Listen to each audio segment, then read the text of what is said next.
ప్రభునేసు నామములో ఈ సాయంకాల సమయంలో మీ అందరికీ శుభాభివందనాలు తెలియచేస్తున్నాను. ఈ సాయంకాల సమయంలో ఈ వాక్య ధ్యానం నిమిత్తము సమకూడిన ఓ దేవునికి బిడ్డలారా, పరిశుద్ధాత్మ దేవుడు మనకు బయలుపరుస్తున్న అమూల్యమైన సత్యాన్ని మనం గ్రహించగలిగేటటువంటి మనస్సు ఆయన మనకు అనుగ్రహించునుగాక. ఇజ్రాయేలు జనాంగానికి దేవుడు చేసిన కార్యముల గురించి గత అనేక దినాల నుంచి మనం ధ్యానిస్తూ వస్తున్నాం.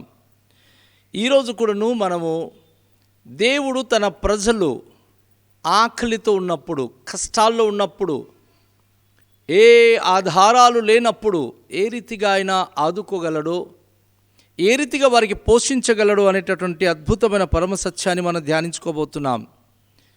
ఇశ్రాయేలు జనాంగము అరణ్యములో ఇటు అటు తిరుగులాడుతూ, ఏ దిక్కు దిశ లేదు, ఎటువంటి ఆహార వ్యవస్థ వారికి లేదు, వారి కుటుంబాలలో అనేకమైన ఇబ్బందులు పడుతూ జీవిస్తున్నప్పుడు మహిమ కలిగిన దేవుడు వారికి పరలోకపు ఆహారము ద్వారా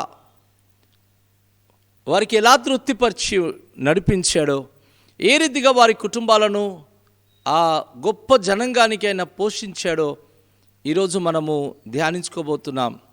నేటి దినాల్లో చాలామంది ఏమి తిందుమా, ఏమి త్రాగుదుమా, ఏమి ధరించుకుందామా అని శరీరం గురించి ఆలోచించి, ఈ క్షణికమైన శరీరము, మర్త్యమైన ఈ శరీరం గురించి చింతించి దేవునికి దూరం అయిపోతున్నారు. వారు అనుకున్నది వారికి దొరకట్లేదని, వారి శ్రమలు, వారి కష్టాలు, బాధలు తీర్చేది ఎవరు అని చెప్పి దేవుని మీద విశ్వాసం ఉంచడం కంటే తమ శరీరానికి, తమ కడుపుకు నమ్ముకొని చాలామంది తొలగిపోతున్నారు. వారి పోషణానికే ప్రాముఖ్యత ఇస్తున్నారు కానీ పోషించే దేవునికి వారు ప్రాముఖ్యత ఇవ్వలేకపోతున్నారు. అట్టి స్థితిలో ఉన్న ప్రతి కుటుంబానికి ఈరోజు ఈ యొక్క వాక్యము చాలా దీవెనకరమైన వాక్యం ప్రభు బయలుపరుస్తున్నాడు. జాగ్రత్తగా మనం విందాం. నిర్గమకాండం 16వ అధ్యాయములో మొదటి నుంచి కొన్ని వచనాలు మనం ధ్యానించినప్పుడు, ఆ మొదటి 2 వచనాలలో వారు ఐగుప్తును విడిచి వాగ్దాన దేశానికి వెళ్ళడానికి వారు బయలుదేరి ప్రయాణమే వచ్చినప్పుడు ఎన్నాళ్ళైంది అక్కడ రాయబడింది చూడండి. తరువాత సమాజమంతయును ఏలీము నుండి ప్రయాణమైపోయి వారు ఐగుప్తు దేశములో నుండి బయలుదేరిన 2 నెలల 15వ దినమున ఏలీమునకు సీనాయికి మధ్యనున్న సీను అరణ్యమునకు వచ్చిరి. దేవునికి స్తోత్రం. సీను అరణ్యము గమనిద్దాం. ఇక్కడ 3 ప్రదేశాలు కనిపిస్తుంది. ఒకటి ఏలీము, మరొకటి మరి సీనాయు పర్వతము, వాటి మధ్య ఉన్న సీను అరణ్యము అని చెప్పి దానికి నామకరణం. సీనాయి పర్వత సమీపంలో ఉన్నటువంటి అరణ్యానికి సీను అరణ్యం అని పిలుస్తున్నారు. ఈ అరణ్య ప్రదేశానికి వారు వచ్చినప్పుడు వారు ఆహారము తెచ్చినవన్నీ అయిపోయాయి. ఐగుప్తు నుంచి తెచ్చినటువంటి పిండి కానీ, రొట్టె కానీ, వాస్తవానికి వారి యొక్క సంకల్పం ఏమిటంటే, వారు అనుకుంది ఏంటంటే, ఈజిప్ట్ నుంచి ప్రయాణమై కానాన్ దేశానికి జస్ట్ 1 వీక్ అవుద్ది అని చెప్పి వీరు బయలుదేరిపోయారు. కానీ ఇప్పుడు 2 నెలల 15 రోజులు అయిపోయింది. తెచ్చింది ఎక్కడ ఉంటుంది? అంతా అయిపోయింది. దేవుడు వారిని ఎందుకు వేరే దారి వైపు మళ్లించాలంటే, దేవుడు తన అద్భుత కార్యములు చేయగలవాడని ఆ జనాంగానికి రుజువు చేయడానికి. కొన్నిసార్లు కష్టాలు, బాధల, శ్రమల మధ్య మనం ఎందుకు ప్రయాణం చేస్తామంటే, దేవుడికి మన మీద కోపం ఉన్నందుకు ఆయన చేస్తున్నటువంటి ప్రయాణం కాదు, ప్రయోగం కాదు, కానీ మనలను బట్టి తన నామానికి మహిమపరచడానికి దేవుడు కొన్ని డిఫికల్ట్ పరిస్థితుల మధ్య నడిపిస్తూ ఉంటాడు. అందులో నీ సామర్థ్యతను బట్టి నువ్వు గెలిచేది కాదు, నిలిచేది కాదు. దేవుని యొక్క బలమైన సహాయము చేసే హస్తము యొక్క అండదండతో నువ్వు ముందుకు ప్రయాణం చేసే ఆ స్థితిని నీకు కనుపరచడానికి దేవుడు అట్టి విధమైనటువంటి కార్యాలు ఆయన చేస్తూ ఉంటాడు. ప్రియ సహోదరుడా, 2 నెలలు 15 రోజులైంది వారు ఈజిప్ట్ నుంచి బయలుదేరి వచ్చి. అయితే ఇప్పుడు వారికి ఆహారపు కొరత ఏర్పడింది. వారు అక్కడ ఏమనుకుంటున్నారో తెలుసా? మోసే మీద, ఈ యొక్క ఆహారం మీద సణుగుతూ, అయ్యా ఐగుప్తు దేశంలో మేము ఉన్నప్పుడు అందరూ కూడాను మాంసము వండుకొని ఆ కుండ చుట్టూ కూర్చొని ఎంతో చక్కని కబుర్లు చెప్పుకుంటూ, బానిసులైనా సరే కష్టపడేవారమైనా సరే మంచిగా వండుకొని తిని గొప్ప ఆనందంగా గడిపేవాళ్ళము అని చెప్పి మోసే దగ్గరికి వెళ్ళి వీళ్ళు మాట్లాడుతున్నారు. ఇప్పుడు మాకు ఏమీ లేదు, మాంసము లేదు, మేము తెచ్చిన పిండిలన్నీ కూడా అయిపోయింది, ఇక 2-3 రోజులు పస్తులో ఉండాల్సిన పరిస్థితి ఏర్పడుతుంది, ఆకలితో చంపడానికి మమ్మల్ని ఇక్కడికి తీసుకొచ్చారా అని చెప్పి మోసే మీద అలాగే అహరోను మీద వీరు సనగడము మొదలుపెట్టారు. నా ప్రియ స్నేహితుడా, సహోదరి సహోదరుడా, దేవుడు నిన్ను పిలిచింది ఆకలితో చంపడానికి కాదు. యేసు ప్రభువారు మత్తయి సువార్త 6వ అధ్యాయంలో అంటాడు, ఆకాశ పక్షులను చూడుడి, అది విత్తవు కొయ్యవు, దానికి గనిమలు లేవు, కానీ పెందలకడ లేచి ఆ పక్షులు దేవుని స్తుతిస్తుంది, పక్షులు వాటి వాటి భాషలో ప్రభుకు మహిమపరుస్తుంది. సో దేవుడు ఏం చేస్తూ ఉన్నాడు, ఆ పక్షులకు అవి ఉండేటటువంటి చెట్టుకు తీసుకొచ్చి ఆయన ఆహారం పెట్టట్లా, కానీ ఆ పక్షులన్నీ ఎగురుకుంటూ ఆకాశ గగనములో వెళ్ళి ఎక్కడైతే వాటి కొరకు దేవుడు ఫలోత్పాదన చేస్తున్నాడో ఆ చెట్టు మీదకి వెళ్ళి ఆ పక్షులన్నీ వాలి ఆ పంటను తిని ఆ ఫలమును తిని మరలా సాయంకాలమైనప్పుడు అది తిరిగి వాటి గూటికి తిరిగి వస్తుంది. వాటికి ఎటువంటి ట్రాన్స్పోర్టేషన్ వ్యవస్థ లేదు, ఆటోలు లేదు, బస్సులు లేదు, లారీలు లేదు, ట్రైన్స్ లేదు, కానీ తన రెక్కలతో ఎగురుకుంటూ ప్రభు వారికి ఏ దిక్కు పంపిస్తే ఆ దిక్కుకు వెళుతుంది. అది చక్కగా పుష్టికరమైన ఆహారం తిని మళ్ళీ తిరిగి తన గూటికి సాయంకాలం చేరుకుంటుంది. ఉదయం సాయంకాలము అది దేవునికి మహిమపరచడం అనేది పక్షులకున్న గొప్పతనము. మన ఇంట మనం పెంచుకుంటున్న పెంపుడు పక్షి అయిన కోడి కూడా ఉదయాన లేచి 4 గంటలకి అది కొక్కరేకో అని అరుస్తుంది, దేవునికి అది స్తుతిస్తుంది, మహిమపరుస్తుంది. ఆ కోడి పెంపకం చేసిన వారు దానిని గూటి నుంచి బయటికి తీసినప్పుడు సమృద్ధిగా వాటికి కావలసిన నూకలన్నీ కూడా ఇస్తున్నారు. పక్షులు దేవుని స్తుతిస్తుంది, దేవుడు వాటికి సమృద్ధిగా ఇస్తున్నారు. 2.5 నెలలు కావస్తుంది ఈ ప్రజలు దేవుని స్తుతించే విషయంలో లోపించి దేవునికి సనగేది ప్రారంభించారు. ఈరోజు నేటి క్రైస్తవ జీవితాల్లో కూడా అదే పరిస్థితి మనం చూస్తున్నాం. దేవుని స్తుతించే వారికి దేవుడు ఎప్పుడు కూడా సమృద్ధి అయిన దీవెన ఇస్తాడు. దేవుని స్తుతించని జీవితాలకు పేదరికతలోనే వారు నడవాల్సిన పరిస్థితులు ఏర్పడుతుంది. కొరత, మీరెంత తెచ్చినా మీ ఇంట్లో ఉండదు, మంచి ఆహారము దొరకదు, మంచి వస్త్రాలు కొనుక్కోలేరు, మీరు సంపాదించిన డబ్బులన్నీ అప్పులు తీర్చడానికి సరిపోవట్లేదు, అనుకున్న అనేకమైన పనులు ఆగిపోతుంది, ఎన్నో చేయాలని ఆశపడుతున్నారు, కానీ ఏది అక్కడ జరగట్లా. ఏమైంది అంటే దేవుని స్తుతి మీలో లోపించింది. దేవుడు మీకు విడుదల చేసింది. అన్యులుగా ఉన్నప్పుడు మిమ్మను ఆయన తన రక్షణ సువార్త ప్రకటించి ఆయన తన ప్రాణము బలిగా ఇచ్చి తన మూల్య రక్తంతో మిమ్మను బాప్తిస్మం ద్వారా ఆయన మిమ్మను శుభ్రపరిచి తన ప్రజలుగా ఉండాలని పాపపు పంకీలమైన జీవితం నుంచి, చీకటి బ్రతుకు నుంచి విడుదల చేస్తే ఆ దేవునికి స్తుతించాల్సిన బదులుగా సేవకుని మీద సణుగుతారా, సహోదరి మీద సణుగుతారా, సహోదరుల మీద సణుగుతారా? నా ప్రియ సహోదరి సహోదరుడా, సణుగుడు జీవితము ఎవరు కలిగి ఉన్నా వారు వర్ధిల్లలేరు. ఒకరి మీద ఏడ్చే జీవితం ఎప్పుడు కూడా గొప్ప స్థితిమంతులు కాలేరు. దేవుని స్తుతించే జీవితం మాత్రమే ఊహించని అద్భుత అభివృద్ధిలోనికి వారు నడిపించబడగలరు. ఈ ఉదయ కాలంలో ప్రభుకు మరి దేవుని యొక్క సేవకుడైన మోసేకు ఈ ప్రజలు సణుగుతున్నారు. మమ్మను చంపడానికి తీసుకొచ్చారు, మాంసము లేదు, భోజనాలు లేదు, ఇదిగో మేము తెచ్చిన వస్తువులన్నీ కూడా అయిపోయింది, ఇంకెన్నాళ్ళు మమ్మను తిప్పుతారో అని చెప్పి సేవకుని మీద, దేవుని మీద దూషిస్తూ మాట్లాడుతున్నారు. దేవుడు ఆ మాట విన్నాడు. ఎందుకంటే ఆయన ఉన్నవాడు అనువాడైన దేవుడు.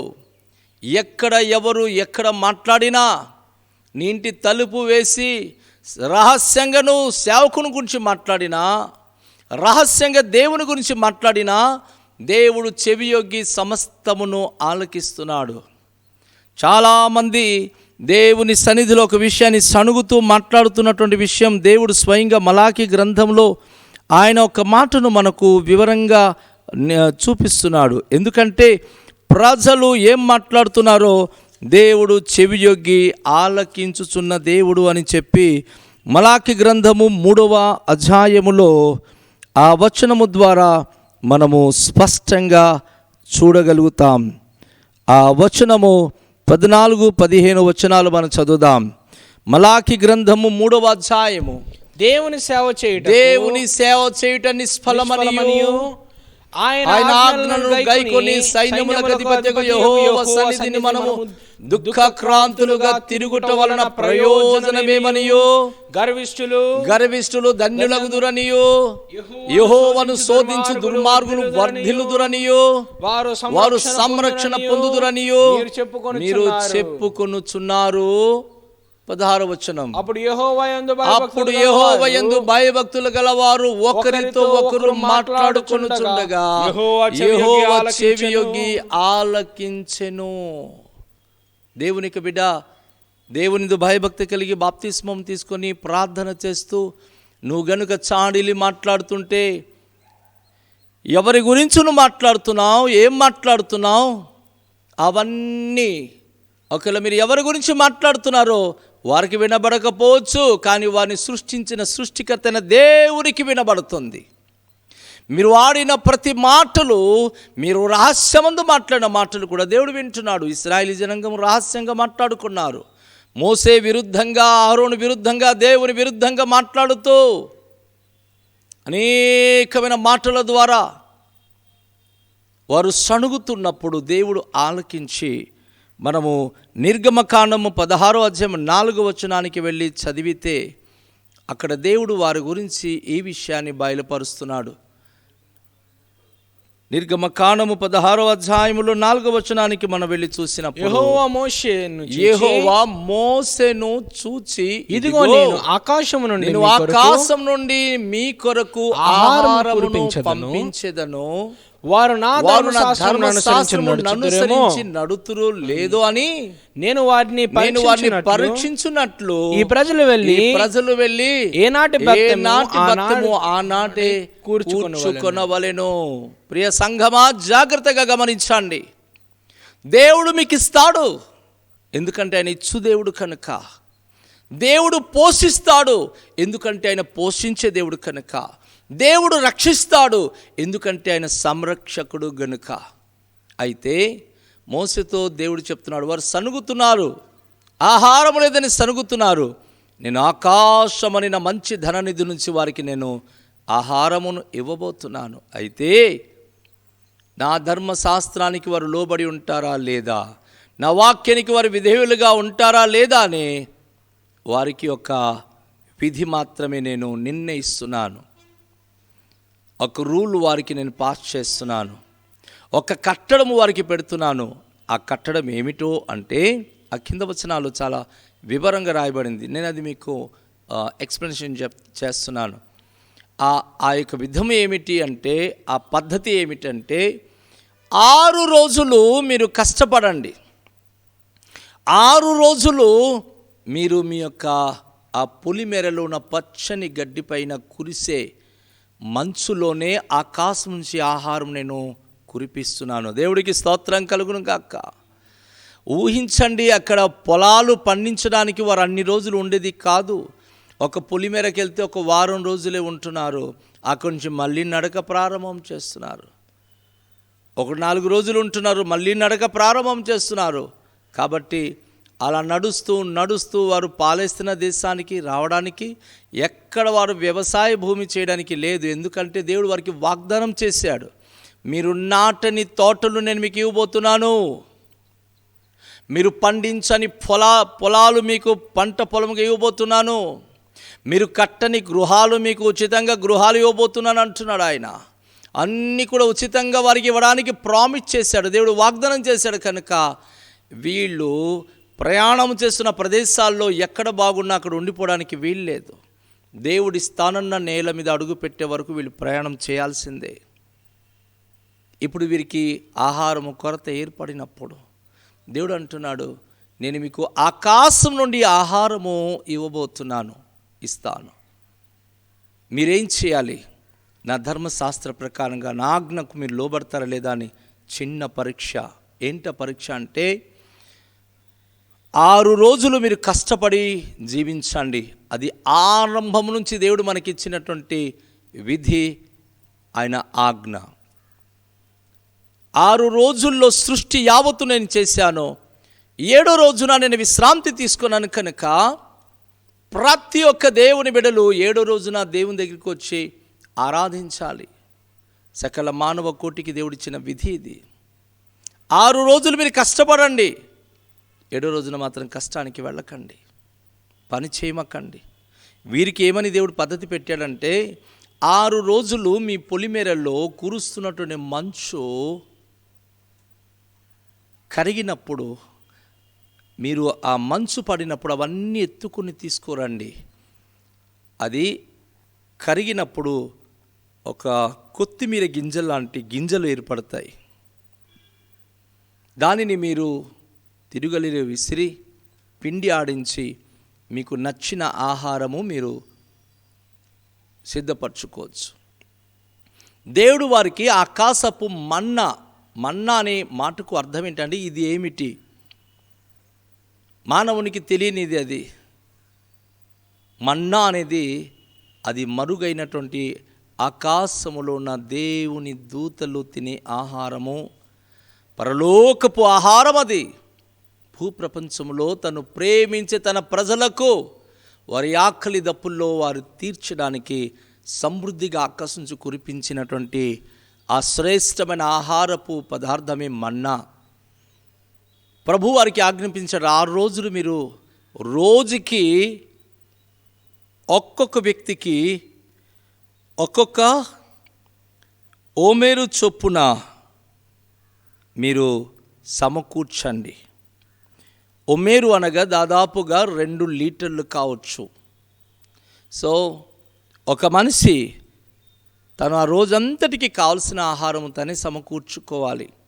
ఇంట్లో ఎంతమంది ఉన్నారో ఆ ఇంటి వాళ్ళు ఒకరైనా, ఇద్దరైనా, ముగ్గురైనా వెళ్ళి ఒక మనిషికి 2 లీటర్ల చొప్పున సమకూర్చుకొని ఉదయాన సమకూర్చి అది మీరు తిరుగలిలో ఇసిరి ఆ గింజల వలన చక్కని ఆహార పదార్థాలు చేసుకోండి.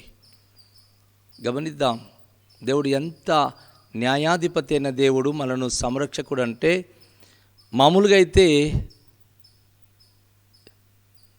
1 లీటర్ కనుక వండితే, 1 కేజీ బియ్యం కనుక వండితే ఇంట్లో ఒక పూటకి బ్రహ్మాండంగా తినవచ్చు. ఒక మనిషి 1 కేజీ బియ్యం తినడం కష్టజీవులైతే తినగలరు తప్ప ఎక్కువ కష్టపడని వారైతే అంత తినలేరు. అయితే వీరి కష్టజీవులతో లెక్క. ఇజ్రాయిలీలు సమస్తమైన వస్తువులు పట్టుకుని మోస్తున్నారు కాబట్టి ఒక పూటకి 1 లీటర్ వారికి అవసరమే. కనుక దినానికి 2 ఓమేరు ఈ మన్నను సమకూర్చుకొని పిండి ఆడించి వారు 2 పూటలు తినడానికి వారికి ఇష్టం. 3 పూటలు కూడా తినొచ్చు, కానీ ఒక రోజుకి 2 ఓమేరు మాత్రమే, 2 లీటర్లు ఒక ఓమేరు మాత్రమే, అనగా 2 లీటర్లు మాత్రమే వారు సమకూర్చుకోవాలి. ఆ మంచులో పడినటువంటి అవన్నీ పోగు చేసి అది తీసుకొచ్చి కాసేపు అలా ఉంచబెడితే ఎండ తగిలిన వెంటనే అది గింజలుగా ఏర్పడుతుంది. అది తిరుగలిలో ఇసిరి దాంతో చక్కని పిండి వంటలు వారు చేసుకోగలరు. వారు ఊహించలేకపోయారు దేవుడు ఆకాశం నుంచి ఇలాంటి ఆహారం కురిపిస్తాడని. అక్కడే ప్రభుత్వం లేదు వారికి సహాయం చేయడానికి. ఏ ప్రభుత్వం ఎన్ని లారీలు పంపించినా 30 లక్షల మంది పైన ఉన్నటువంటి ఇజ్రాయెల్ జనాంగానికి దినానికి ఎన్ని లారీలు పంపించాలి? ఎక్కడ ప్రొడక్షన్ అవుద్ది? కాబట్టి పరలోకమందున్న దేవుడే వారికి ప్రొడక్షన్ చేసి, ఆయన చేసిన ప్రొడక్షన్ నుంచి ఆయన ప్రొడక్ట్ ప్రజలకు అందించాడు. ఆయన సిద్ధపరిచిన ఆహారము ఆ మన్నను మంచుతో కురిపించి తన ప్రజల ఆకలిని ఆయన తీర్చి దేవుడై ఉన్నాడు. అనుదినము వాటిని వారు భుజిస్తూ వెళ్తున్నారు. వారు అంటున్నారు, మాంసం తినాలని కోరిక ఉంది. గమనించండి, దేవుడు పిలిచినప్పుడు ఎన్ని కోరికలైనా మనం దేవుడి దగ్గర పెట్టుకుంటాం. ఎవరైనా గనుక స్నేహితులు, ఎవరైనా ఒక బంధువులు గనుక మనకు ఒక చోటికి తీసుకువెళ్తామన్నప్పుడు వెళ్తాం. ఆకలిస్తుంది అన్నప్పుడల్లా వారు బ్రేక్ఫాస్ట్ ఇస్తారు, మధ్యాహ్నం భోజనం పెడతారు, ఏది కావాలన్నా వారు ఇస్తూ ఉంటారు. ఎందుకంటే వారు మనకు పిలిచారు కనుక. మనకు పిలిచిన వారు మన అక్కర్తలను తీరుస్తారు. మన మట్టుకు మనమే గనుక బయలుదేరి వెళ్తే మన చేతిలో డబ్బులుంటే కొనుక్కుని తింటాం, లేకపోతే నోరు మూసుకొని ఆకలితోనే తిరిగి ఇంటికి వస్తాం. ఇది మన ఇష్టాన్ని బట్టి చేసే పనులు. కానీ దేవుని చిత్తాన్ని బట్టి చేసిన వారికి దేవుడు పస్తులో ఎప్పుడు ఉంచాడు. దేవుడు చెప్పినట్లుగా మీరు చేస్తూ జీవించినప్పుడు ఆయన ఆకలి గొననీయడు. ఈ ఇశ్రాయేలు అంటున్నారు, ఆ రోజుల్లో మేము మాంసం వండుకున్నప్పుడు కుండ చుట్టూ కూర్చొని ఎంతో చక్కగా మాట్లాడుతూ నవ్వుతూ ఎంతో ఆనందంగా తినేవాళ్ళము. ఈ అరణ్యంలో మాకు మాంసమే దొరకట్లేదు, ఈ అరణ్యంలో మేము తినడానికి మాకు ఎలాంటి మాంసాహారము దొరకట్లేదు అని చెప్పి వారు చాలా బాధపడినప్పుడు దేవుడు ఎక్కడ ఉంచి ఉండేవారు ఆయన తెలియదు. తన మాట ద్వారా ఇశ్రాయేలు యొక్క పొలిమేరలోనికి ఆ సాయంకాలమున పూరెట్లు పంపించాడు. కుప్పలుగా పూరెట్లు వచ్చి వాళ్ళ టెంట్ల మీద వాలింది. మోసే అంటున్నాడు, మీకు మాంసం కావాలన్నారు కదా, ఈ పూరెటి పిట్టలను మీరు చంపి దానిని మీరు వండుకొని తినాలి. విపరీతంగా వారు ఆ పూరెట్లన్నీ కూడా చంపి వారు వంట చేసుకొని భోజనం చేశారు. ఎంతవరకు వారు తిన్నారంటే వారి పళ్ళు సందుల్లో ఆ మాంసం వండిపోయి నిజంగా వారికి విరక్తి వచ్చినంత వరకు వారు తిన్నారు. తెలుసు కదా, అతిగా తింటే ఏమొస్తుందో. చాలామంది లిమిటెడ్ ఫుడ్ తిన్నప్పుడు ఆరోగ్యంగా ఉంటారు, కానీ అతిగా తింటే అతిసార వ్యాధి, ఇక వాంతి విరోచనలు పట్టుకుంటే ఇశ్రాయేలీలో కూడా ఆ ప్రాబ్లం వచ్చింది. దేవుడు మనకు దీవిస్తున్నాడు, అది మన జాగ్రత్తగా దానిని మన జీవితానికి అన్వయించుకోవాలి. ఇచ్చాడు కదా అని చెప్పి ఎక్కువగా మనము అది తీసుకోవడం ద్వారా మనకి నష్టం. ఆయన మనకు పరీక్షిస్తూ ఉన్నాడు. అయితే ఒక అద్భుతమైన విషయం పరిశుద్ధ దేవుడు ఇక్కడ హెచ్చరిస్తున్నాడు. ఏంటంటే 6 రోజులు మీరు ఒక మేరు చొప్పున, ఒక్కొక్కరికి ఒక్కొక్క మేరు చొప్పున మీరు తీసుకోండి. కానీ 7వ రోజుకు మాత్రం ఆ ముందు రోజు ఒక్కొక్కరు 2 మేరు చొప్పున మీరు తీసుకున్నా ఏం కాదు. మీరు విశ్రాంతి దినమున దేవుని ఆరాధించడానికి వెళ్ళాలి తప్ప ఆ రోజు సంపాదించడానికి వెళ్ళకూడదు, పని చేయడానికి వెళ్ళకూడదు. అది ఆవశ్యకంగా అది మీకు తప్పు. దేవుని ఆజ్ఞ అతిక్రమించేవారు అవుతారు. ఉన్నారా క్రైస్తవ సంఘములో? దేవుని ఆరాధించే రోజు కూడా పనికి వెళ్ళిపోతున్నారు. దేవుని ఆరాధించడం మానుకొని వారి వ్యవసాయంకి, వారి కార్యకలాపాలకు, వారు సముద్రంలో వేటాడడానికి, వారి ఆఫీసులో పని ఉందని దేవుని కంటే మీ వృత్తినే గనుక ముందు పెట్టుకొని వెళ్ళినట్లు అయితే మీరెప్పుడు వర్ధిల్లలేరు, ఆవశ్యకంగా దరిద్రులుగా జీవిస్తారు. మీరు ఎంత సంపాదించినా అది మీ ఇంట్లో నిలువ ఉండదు. దాన్ని ఏ విధంగా అది రెక్కలు చాపి పైకి ఎగిరి వెళ్ళిపోతుంది. మీరెంత సంపాదించినా చిరిగిపోయిన సంచిలో వేసినట్లే అది మీరు సంపాదించి తెస్తారు, మిగతా సమయంలో హాస్పిటల్కి ఇస్తారు. మిగతా సమస్యలో మీరు అవన్నీ పోగొట్టుకుంటారు. కుటుంబానికి అపాయం వచ్చినప్పుడు అంతకన్నా ఎక్కువే మీరు ఖర్చు పెట్టాల్సి వస్తుంది. కానీ ప్రభును ఆరాధించి, ప్రభును ఘనపరిచి, ప్రభు ఇచ్చినట్టు సమయం మేరకు మీరు గనుక జీవిస్తే, మీరు ఆదివారం లేక విశ్రాంతి దినమున ప్రభును ఆరాధనలో మీ సమయాన్ని గడిపితే అద్భుతంగా ప్రభు మీకు దీవిస్తాడు. గమనించండి, గొప్ప రహస్యం ఇక్కడ పరిశుద్ధాత్మదేవుడు బయలుపరుస్తున్నాడు. వారు విశ్రాంతి దినానికి ముందు రోజు తెచ్చింది, 2 రోజుల కొరకు తెచ్చింది ఏమీ కాకుండా చక్కగా ఉంటుంది. కానీ ఆ మొదటి రోజు నుంచి 6 రోజుల లోపల మరుసటి రోజు కొరకు ఎప్పుడు ఒక ఒమేరు వాళ్ళు ఒకవేళ రేపటి కోసమని ఉంచినా అది పురుగు పట్టి కొంపు కొడుతుంది, పాసిపోతుంది. ఎందుకు? అది దేవుడిచ్చిన ఆహారమే కదా.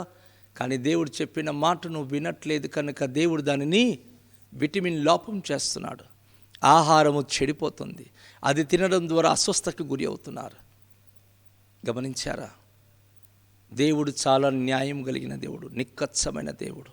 ఆయన చెప్పిందే నువ్వు చెయ్యాలి. ఆ మొదటి నుంచి 6 రోజుల్లో ఒక్కరోజు కనుక మరుసటి కోసం ఉంచితే అది భయంకరంగా పురుగు పడుతుంది, ఆహారము కంపు కొడుతుంది, అది అనారోగ్యత పాలు చేస్తుంది. కానీ 6వ రోజును మనం సమకూర్చేది 6వ రోజు 7వ రోజుకు సరిపోయినంతగా సమకూర్చినప్పుడు అది మాత్రం ఏమీ కావట్లేదు, అది ఫ్రెష్గా ఉంటుంది. దేవుని మాటను వింటున్నావో లేదో, దేవుని మాటకు లోబడుతున్నావో లేదో అనేది దేవుడు తను ఆజ్ఞాపించిన వాటిని చేయటం ద్వారా, తన ఆజ్ఞకు లోబడినప్పుడు భూమి మీద ఉన్న సమస్త జనముల కంటే నిన్ను ఆయన హెచ్చించే దేవుడై ఉన్నాడు. శ్రేష్టమైన ఆహారముతో, శ్రేష్టమైన పదార్థాలతో నీకు నింపే దేవుడై ఉన్నాడు. దేవుని ఆరాధన రోజు ఎగ్గొడుతున్నారా? దేవుని ఆరాధన చేయకుండా మానుకుంటున్నారా? దేవుడికి చెప్తాంలే, వచ్చే వారం మేము దేవుడి మందిరానికి వస్తామని ఎన్ని ఆదివారాలు ఎన్ని ఆరాధన రోజులో దేవునికి నువ్వు విడిచిపెట్టి తిరుగుతున్నావు. బిడ్డా, జాగ్రత్త పడు. నువ్వు సంపాదించినవి నీకు దేవుడిచ్చిన ఈ 6 రోజుల్లోనే నువ్వు చెయ్యు. 7వ రోజు అది ప్రభు దినము అని పరిశుద్ధ గ్రంథం చెప్పబడుతుంది. విశ్రాంతి దినము అది ప్రభు దినము. ప్రభు నిన్ను చూడాలని ఆశపడుతున్నాడు. యెహెజ్కేలు గ్రంథంలో దేవుడు అంటాడు, విశ్రాంతి దినము మీకును మీ దేవునికి సంధిగా నియమించబడిన దినము. ఆ దినము ప్రతి బిడలు విశ్రాంతి దినమున దేవుని సముఖానికి వచ్చి అగుపడినప్పుడు వారి జీవితాన్ని పవిత్రపరచడానికి దేవుడు తన మందిరంలో కూర్చుని ఉంటాడు. సహోదరుడు, ఎంతకాలమైంది నువ్వు దేవుని మందిరానికి మానుకొని? దేవుడు నీ ఇంటికి వచ్చి నిన్ను పరిశుద్ధపరచడు. దేవుడు తన దగ్గరికి వచ్చి తన తప్పులు ఒప్పుకున్న వారికి ఆయన పరిశుద్ధపరుస్తాడు. కానీ దేవుని సన్నిధిని మానుకొని, దేవుని ప్రసన్నత మానుకొని, నా మట్టుకు నేను పరిశుద్ధులు అయిపోతాను అనుకుంటే అది జరిగే సంభవాలు కాదు, అది జరిగేటటువంటి సాధ్యం కాదు. ఈరోజు దేవుని యొక్క వాక్యములు మనం ధ్యానించినప్పుడు దేవుడు వారికి కురిపించిన మన్నా, దేవుడు వారికి ఇచ్చిన పూరెట్లను బట్టి వారు అనేక దినములు, మనం ఆ వచనం చదువుదాం. అదే 16వ అధ్యాయంలో 35వ వచనానికి మనం వెళ్ళి చూసినప్పుడు దేవుడు ఆ 35వ వచనంలో ఒక అద్భుతమైన విషయాన్ని మనకు నేర్పిస్తున్నాడు. ఆశ్చర్యకార్యములు. ఇశ్రాయేలీయులు వలసిన దేశమునకు తాము వచ్చి నివసింపవలసిన దేశమునకు తాము వచ్చు 40 ఏండ్లు మన్ననే తినుచుండిరి. వారు కానాను దేశపు పొలిమేరలు చేరు వరకు మన్నాను తినిరి. 1 రోజు 2 రోజులు కాదు సుమా, ప్రియ సహోదరుడా. వారు సంపాదించిన ఆహారము 2 నెలల 15 రోజుల్లోనే అయిపోయింది. ఐగుప్తు దేశం నుంచి ఎంతో మూట కట్టుకొని తెచ్చారు. మాకు ఏం పర్వాలేదు, కావలసినంత సంపాదించామని ఒకవేళ అతిశయించి ఉండొచ్చు. తర్వాత అవన్నీ అయిపోయినప్పుడు బాధపడ్డారు. ఈరోజు 1 రోజు నువ్వు సంపాదించడానికి దేవుని ఆరాధన ఎగ్గొట్టి వెళుతున్నప్పుడు నీ జీవిత కాలం అంతా శ్రమలు పాలై జీవిస్తావు. కానీ దేవుని మాట వింటూ జీవిస్తే 40 సంవత్సరాలు మంచు ప్రతిరోజు ఉదయం కురుస్తుంది, అందులో మన్నా కనిపిస్తుంది. అది సమకూర్చి వారు చక్కగా ఆహారము తయారు చేసి తింటూ 40 సంవత్సరాలు కానాను దేశంలో అడుగు పెట్టే వరకు వారు ప్రయాణమై వెళ్ళారు. నా దేవుని బిడ్డ, నీకే కొరత రాకుండా నీ బ్రతుకు కాలం అంతా కూడా నిన్ను పోషించు మహిమగల దేవుడు. నువ్వు తనను ఆరాధించు, స్తుతించు, ఘనపరచు. తననే నువ్వు గౌరవించినప్పుడు, తననే నువ్వు మహిమపరిచినప్పుడు నీకు ఏ లోటు రానివ్వకుండా ఆయన చూచు దేవుడై ఉన్నాడు. యేసు ప్రభువారు మరి యోహాను సువార్త 6వ అధ్యాయములో 32 నుండి 35 వచనాలలో కొన్ని అద్భుతమైన వచనాలు, అద్భుతమైన మాటలు యేసు ప్రభువారు మనకు నేర్పిస్తూ ఉన్నారు. కాబట్టి యేసు పరలోకము నుండి వచ్చు ఆహారము మోషే మీకు ఇవ్వలేదు, నా తండ్రి పరలోకం నుండి వచ్చు నిజమైన ఆహారం మీకు అనుగ్రహించుచున్నాడు. పరలోకము నుండి దిగివచ్చి లోకమును జీవము నిచ్చున్నది దేవుడు అనుగ్రహించు ఆహారమై ఉన్నదని మీతో నిశ్చయంగా చెప్పుచున్నానని వారితో చెప్పెను. కావున వారు ప్రభువా ఈ ఆహారము ఎల్లప్పుడూ మాకు అనుగ్రహించుమనిరి. అందుకు యేసు వారితో ఇట్లా నేను జీవాహారము నేనే నా యొద్దకు వచ్చువాడు ఏ మాత్రమును ఆకలిగొనడు. దేవుడికి స్తోత్రం. యేసు ప్రభు వారు ఎంత అద్భుతమైన విషయం చెప్పాడు. ఒక సందర్భంలో బోధించినప్పుడు ఎడారిలో అరణ్యములో త్రోవకరబడని ప్రదేశంలో ఏ దిక్కు దిశలేని స్థితిలో ప్రజలు కృంగిపోయి బాధపడుతున్నప్పుడు నా పరలోకపు తండ్రియే వారికి 40 సంవత్సరాలు పోషించాడు. కష్టపడకుండా వారు దీవించబడ్డాడు. దేవుని స్తుతిస్తూ దేవుడు నడిపించిన దేవుని యొక్క మేఘ స్తంభము అగ్ని స్తంభములే వారికి ఆవరించి నడిపించిన దేవునికి విధేయులై జీవించినంత కాలము మన్న వారిపైన కురిపించింది. ఒకవేళ ప్రశ్న రావచ్చు, ఈ మన్నా జీవితాంతం దేవుడు వారికి ఇవ్వలేదు. ఎందుకో తెలుసా? కానానులోనికి వెళ్ళిన తర్వాత వారు భూములు సేద్యపరుచుకున్నారు. కానాను దేశంలో వారు వాగ్దానపు ప్రదేశంలో ఇజ్రాయేల్ దేశంలో చేరిన తర్వాత ఈ ప్రజలందరూ సస్యశ్యామలమైనటువంటి ప్రదేశము వారు పంచిపెట్టుకొని వారు ఫల సహాయము చేశారు. ఒకవేళ ఒక వ్యక్తికి కూర్చోబెట్టే ఆహారం పెడితే ఆ వ్యక్తి అనేక విధాలుగా ఆయన బలహీనతకు గురి అవుతాడు. ఆయన వర్క్ చేయాలి. వారు అప్పుడు పొలిమేరలో నడిచారు, దేవుడు వారికి ఆహారం పెట్టాడు. కానీ ఇప్పుడు వచ్చి కానానులో నివసిస్తున్నారు. వారి నివాసముల మీద ఆయన మన్న కురిపించడం లేదు. వెళ్ళి కష్టపడి జీవించడని వారికి ఆ ప్రాంతంలో ఉన్న భూములను సేద్యపరచడానికి అప్పగించాడు. నా సహోదరి సహోదరుడా, అద్భుతమైన విషయం వేసే అంటున్నాడు. చాలామంది శిష్యులు ఏమంటున్నారంటే, అక్కడున్న యూదులు ఏమంటున్నారంటే, అయ్యా వారికి మన్న కురిపించారు కదా, ఈరోజు మాకు కూడా మన్న ఇవ్వచ్చు కదా, ఆ పరలోకపు ఆహారం మాకు కూడా ఇస్తే మేము ప్రతిరోజు తింటాం కదా అంటే, యేసు ప్రభు వారు అద్భుతమైన మాట చెప్పారు. పరలోకం నుంచి దిగి వచ్చిన ఆహారము నేనే, జీవాహారము నేనే, నన్ను తినండి. దట్ మీన్స్ యేసు ప్రభు వారు నన్ను తినండి అనడానికి గల కారణం ఏంటంటే, ఆయన శరీరము మాంసము రోజు తింటారా? కాదు. ఆయన వాస్తవానికి ఎవరు? యోహాను సువార్తలో 1వ అధ్యాయము 14వ వచనంలో యోహాను భక్తుడు ఈ మాట రాస్తున్నాడు. ఆ వాక్యము శరీరధారి అయి కృపా సత్య సంపూర్ణంగా మన మధ్య నివసించెను. తండ్రి వలన కలిగిన అద్వితీయ కుమారుని మహిమ వలె మనము ఆయన మహిమను కనుగొంటిమి. దేవునికి స్తోత్రం. యేసు ప్రభు ఎవరు అంటే వాక్యమైన దేవుడు. ఆది యందు ఆయన దేవుని యొద్ద ఉండెను. ఇప్పుడు ఆయన కుమారుడుగా మన మధ్యకు వచ్చి మన మధ్య ఆయన నివసించడానికి ఇష్టపడ్డాడు. కనుక ఇప్పుడు మనము తినాల్సింది దేవుని వాక్యము. ప్రతిరోజు దేవుని వాక్యాన్ని మీరు తినండి, వినండి, ఆ వాక్య ప్రకారంగా జీవించండి. మీ కుటుంబానికి కొరత రాదు. వాక్యం వింటే నువ్వు దీవించబడతావు. వాక్యానికి లోబడితే గొప్పవాడుగా జీవిస్తావు. వాక్యాన్ని అనుసరిస్తే లోకమంది జ్యోతిలను మెరుస్తావు. దేవుడు అట్టి జ్యోతుల వలె నిన్ను చూడాలని ఆశపడుతున్నాడు. నువ్వు వాక్యమును విని, వాక్యమును తిని, వాక్యమును బట్టి అనుసరించి, వాక్యమును కలిగిన వాడికి జీవిస్తే, యేసు అంటాడు, నా మాట మీ యందును మీరు నా యందు నిలిచి ఉంటే మీకేది ఇష్టమో అడుగుడి, అది మీకు అనుగ్రహింపబడును. ఎంత గొప్ప గొప్ప ఆఫర్ ప్రభు మనకిచ్చాడు. ఎంత గొప్ప అదృష్టమైన మాటలు ఆయన మనకు బోధించాడు. అది వింటున్నామా? ఆ ప్రకారంగా చేస్తున్నామా? చాలామంది అది చేయలేకపోతున్నారు. ఈరోజు మనసు మార్చుకుందాం. దేవునిది భయభక్తి కలిగి ఆకాశపు మన్న కంటే శ్రేష్టమైన జీవాహారము యేసుప్రభుయే అని గ్రహించి దివారాత్రము తన వాక్యమును ధ్యానించి ఆ వాక్యను బట్టి జీవిస్తే అనేక దీవెనలకు వారసులై క్షేమాభివృద్ధి పొందుతాం. ప్రభు విషయంలో ఈ వాక్యం మనకు దీవెన కలుగుంచునుగాక. తలలుంచుకొని ప్రార్థన చేద్దాం.